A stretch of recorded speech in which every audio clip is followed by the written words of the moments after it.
So hi, this is Prabhat Ranjan. आज की इस वीडियो रिव्यू कर रहे होंगे GRIET Hyderabad, Gokaraju Rangaraju institute of engineering and technology Hyderabad की। तो GRIET हमारे हैदराबाद तेलंगाना में स्थित एक प्राइवेट इंजीनियरिंग कॉलेज है जिसकी स्थापना 1997 में, उधर बात के लिए एनआरएफ रैंकिंग की तो 2023 में इन्हें 101 से 150 एनआरएफ इंजीनियरिंग रैंक बैंड के बीच रखा गया है।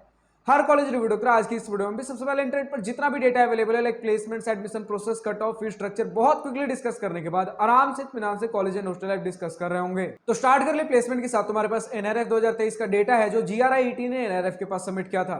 तो इस एनआरएफ 2023 के डेटा में 2022 तक के कुछ प्लेसमेंट डिटेल्स अवेलेबल है, जिसके हिसाब से 2022 में टोटल 1185 स्टूडेंट्स ने बीटेक से ग्रेजुएशन कंप्लीट किया, जिसमें 1008 स्टूडेंट्स प्लेस्ड थे।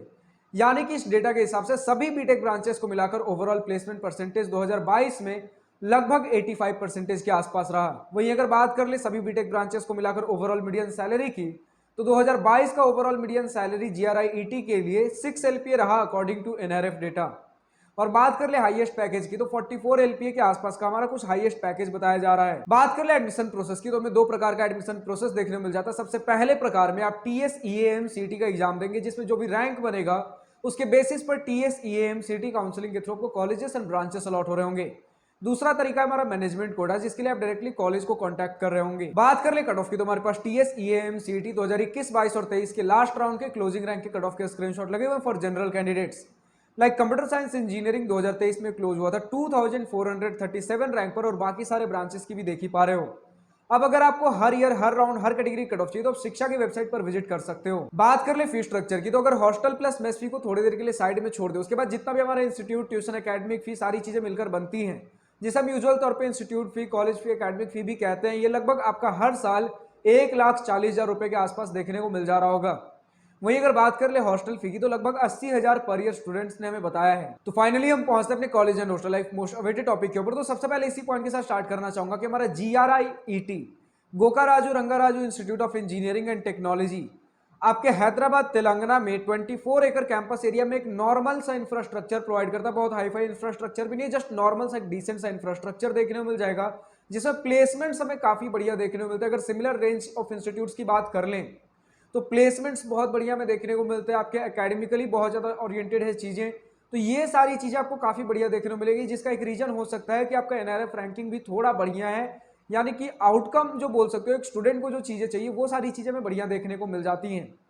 अगर इसी के साथ बात कर ले कि और क्या चीज़ें हमें देखने को मिलती है, तो इंफ्रास्ट्रक्चर में तो ज़्यादा कुछ खास है नहीं। अगर बात कर ले उसी के साथ हॉस्टल फैसिलिटी की, तो हॉस्टल फैसिलिटी में बताया गया कि बॉयज़ के लिए तो अभी हॉस्टल फैसिलिटी अवेलेबल नहीं है, लेकिन कंस्ट्रक्शन चालू है।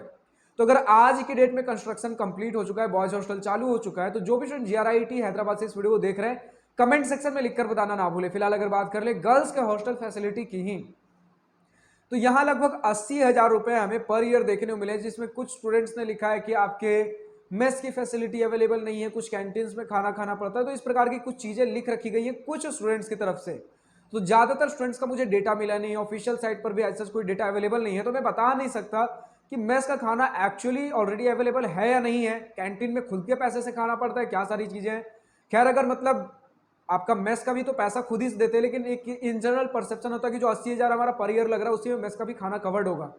बट इसका कोई अभी प्योर मुझे बोल सकते हो, फैक्ट बोल सकते हो, ये सारी चीजें देखने को मिली नहीं है कि उसी 80,000 में आपका मेस का खाना भी कवर्ड है कि नहीं। क्योंकि कुछ स्टूडेंट्स ने बताया कि मेस का खाना ऑलरेडी अवेलेबल नहीं है, आपको कैंटीन में जाकर खाना पड़ता है, और कैंटीन में जब हम जाते हैं उसके लिए हमें अलग से खुद से पैसे पे करने पड़ते हैं। तो जो भी सारी चीजें GRIET से जो भी स्टूडेंट्स इस वीडियो देख रहे हैं, कमेंट सेक्शन में हॉस्टल प्लस मेस के बारे में बताना ना भूलें। खैर, अगर लेटेस्ट डेटा के हिसाब से बात करें तो बॉयज के लिए तो हॉस्टल फैसिलिटी अवेलेबल नहीं है। गर्ल्स के लिए भी जो फैसिलिटी अवेलेबल है, गर्ल्स ने काफी महंगा बताया, जिसका नतीजा यह निकला है कि ज्यादातर स्टूडेंट्स आपके आसपास में पीजी या फिर रेंटेड रूम लेकर रह रहे होते हैं। बात कर ले बाकी सारे इंफ्रास्ट्रक्चर में, तो क्लासरूम आपको नॉर्मल डिसेंट से ही देखने को मिलेंगे, बहुत बड़ा कैंपस एरिया भी नहीं है। नॉर्मल सा हमें एक नॉर्मल डिसेंट इंफ्रास्ट्रक्चर वाला इंस्टीट्यूट मिलेगा जो अकेडमिक्स पे ज्यादा फोकस कर रहा होता है, प्लेसमेंट्स ठीक ठाक आपको दे देने की कोशिश करता है with decent average package, medium salary and placement percentage. Highest salary भी हमें ठीक ठाक ही देखने को मिला। और अगर इसी के साथ हम बात कर लें कि हमारे स्टूडेंट एक्टिविटीज, सोसाइटीज, क्लब्स किस प्रकार हो रहे होते हैं, तो ठीक ठाक नंबर में हमें technical, cultural and social clubs देखने को मिले हैं। स्पोर्ट्स फैसिलिटीज भी नॉर्मल ही है, बहुत ज्यादा हाईफाई नहीं है, जस्ट डिसेंट ठीक ठाक आपको स्पोर्ट्स फैसिलिटी मिल जाएगा, जिसमें आप नॉर्मल स्पोर्ट्स आप प्रैक्टिस कर पाओगे। लेकिन यहाँ पर भी स्टूडेंट्स ने बताया कि स्पोर्ट्स हम दोपहर 2 बजे के बाद ही प्रैक्टिस कर सकते हैं। इसमें भी हमारा कुछ एक कॉलेज का टाइम होता है, उसके बाद हम प्ले नहीं कर सकते, हमें कैंपस से बाहर जाना पड़ता है। इस प्रकार की कुछ चीजें हमें स्टूडेंट्स ने बताए हैं। फिर इसी के साथ बात कर ले इवेंट्स एंड फेस्ट किस प्रकार होते हैं, तो स्टूडेंट्स ने बताया कि इवेंट्स एंड फेस्ट लगभग हर समय कुछ ना कुछ होते रहता है, लेकिन मोस्टली आपके टेक्निकल फेस्ट कहीं ज्यादा होंगे इन कंपेरिजन टू आपके नॉन टेक्निकल फेस्ट। यानी कि नॉन टेक्निकल फेस्ट में यूजुअली हम चीजें इंजॉय ज्यादा करते हैं in comparison to technical fest, जहां पर हम दिमाग ज्यादा लगाते हैं। फन एक्टिविटी वहां भी होगा, लेकिन यहाँ पर थोड़ा दिमाग भी लगाना पड़ता है, थोड़ी इस प्रकार की चीजें होती है, थोड़ी टेक्निकल इवेंट्स होती है। लेकिन वहीं पर नॉन टेक्निकल इवेंट्स में थोड़ी कल्चरल वाली पार्ट ज्यादा होती है, मौज मस्ती खेलकूद ज्यादा होता है, गाना बजाना ज्यादा होता है। तो इस प्रकार की चीजें अगर बात कर लें तो नॉन टेक्निकल बहुत कम देखने को मिला in comparison to technical events. इसी के साथ अगर इन जनरल भी कंपेयर कर लो बाकी सारे इंजीनियरिंग कॉलेज से, तो स्टूडेंट्स ने बताया कि बाकी सारे कॉलेज से चीजें कम हमें देखने को मिलती है। स्पोर्ट्स को लेकर उतना ज्यादा बढ़ावा देखने को नहीं मिलता, एकेडमिक्स हमें कुछ ज्यादा देखने को मिलता है, आपका 75% अटेंडेंस क्राइटेरिया थोड़ा हेक्टिक बन जाता है। फिर इसी के साथ बात कर ले रेस्ट्रिक्शन हमें बहुत ज्यादा देखने को मिलता है। कैंटीन्स में गर्ल्स एंड बॉयज के लिए चीजें सेपरेट रखी गई हैं, मतलब गर्ल्स एंड बॉयज का इंटरेक्शन थोड़ा कम करने की कोशिश किया गया। इसी के साथ बात कर ले आपके मोबाइल फोन्स अलाउड नहीं है कैंपस के अंदर, तो इस प्रकार के हमें अच्छे खासे रेस्ट्रिक्शन देखने को मिल जाते हैं, इंक्लूडिंग आपका ड्रेस कोड स्ट्रिक्टली फॉलो होना चाहिए। तो ऐसा हमें कुछ रिपोर्ट देखने को मिला है। लेकिन अगर एकेडमिक्स के बारे में बात कर ले, स्टूडेंट ने बताया कि अच्छा खासा फोकस होता है, प्लेसमेंट पे भी ठीक ठाक हमें काम देखने को मिल जाता है, जिस लीग की इंस्टीट्यूट्स की अगर हम बात कर रहे हो तो आज के इस वीडियो में इतने ही। जो भी स्टूडेंट जीआरआईटी से इस वीडियो को देख रहे हैं, अभी तक का आपका अपना कॉलेज एक्सपीरियंस कैसा रहा है, पॉजिटिव नेगेटिव जो भी आपका अपना कॉलेज ओपिनियन हो, या फिर आज के इस वीडियो में मेरे किसी पॉइंट से सहमत या असहमत हो, या किसी पर्टिकुलर ब्रांच का latest updated placement data available हो, कमेंट सेक्शन में लिखकर बताना ना भूले। आज के इस वीडियो में इतना ही। अगर वीडियो पसंद आई हो तो लाइक शेयर और दिल खोल कर करिएगा, और अगर कुछ दिल की बातें कुछ मन की बातें लिखकर बतानी हो या पूछनी हो तो कमेंट सेक्शन आप ही के लिए तो है।